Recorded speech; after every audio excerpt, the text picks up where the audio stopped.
도쿄전력이 후쿠시마 오염수 방류 뒤 처음으로 원전 주변 해역의 삼중수소를 측정했는데 첫 조사 결과는 기준치 이하로 확인됐다고 밝혔습니다. 기시다 후미오 총리는 오염수 방류의 안전성을 자신하면서 방류에 반발하며 일본산 수산물 수입을 전면 금지한 중국의 철폐를 촉구했습니다. 일본 현지 연결해 보겠습니다. 김세호 특파원. 네, 도쿄입니다. 자, 방류 이틀째입니다. 오늘 방류와 관련한 일본에 이어지는 추가 조치 있습니까? 네, 도쿄전력이 1차로 방류할 오염수는 방류 첫날을 포함해 17일 동안 모두 7,800톤인데요. 도쿄전력은 어제 방류 직후 처음으로 원전 주변 바다의 삼중수소 농도를 측정했습니다. 오후 4시쯤 결과를 발표했는데 반경 3km 떨어진 해상 10곳을 확인한 결과 오염수 방류 정지 기준에 해당하는 리터당 700베크럴 이하로 나타났다고 발표했습니다. 원전에서 3km 이내 지역은 앞으로 한 달 동안 매일, 이후에는 주 1회 조사에 나설 방침입니다. 이와는 별도로 일본 환경성도 오늘 오전 해양 방류 이후 처음으로 원전 주변 바닷물의 삼중수소 측정에 나섰습니다. 오늘 환경성의 조사 내용은 오는 27일 공표될 예정입니다. 환경성은 앞으로 3개월 동안 원전을 기준으로 반경 50km 안에 있는 해역 11곳의 정보를 매주 공표합니다.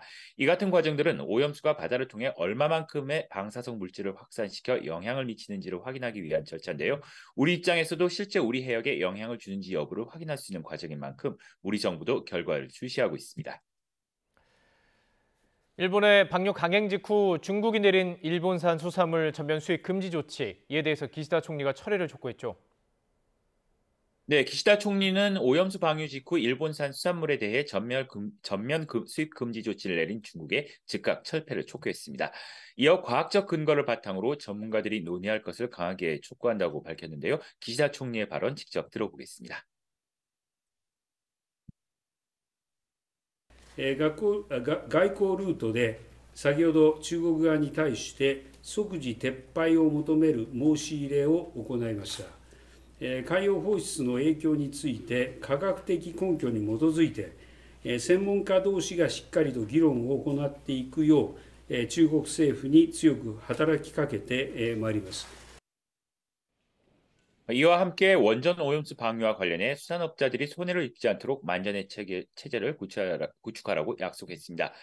이와 관련해 일본 정부 대변인인 마스노 관방장관은 소문 피해에 대비한 300억 엔의 기금으로 필요한 지원을 할 것이라고 말했습니다. 하지만 일본 정부 내에서는 중국의 대응이 예상보다 강경하다는 반응이 나오는 것으로 지고 있는 가운데 소문 피해 대책 마련에 대한 고심은 더욱 커질 것으로 예상됩니다.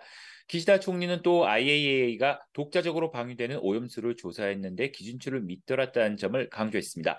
이와 함께 IAEA가 한국 정부와 오염수 방류의 최신 정보를 공유한다며 방류에 대한 자신감을 내비쳤습니다.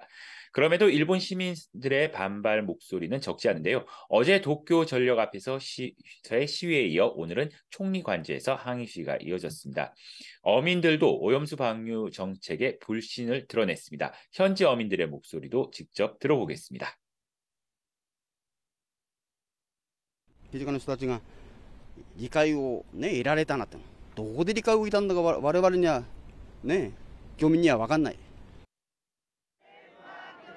일본 정부가 실제 방류 시작 뒤 투명성 있는 정보 공개와 검증을 거듭 약속하고 있지만 국내외 신뢰를 얻는 과정은 여전히 가시밭길을 예고하고 있습니다. 지금까지 도쿄에서 전해드렸습니다.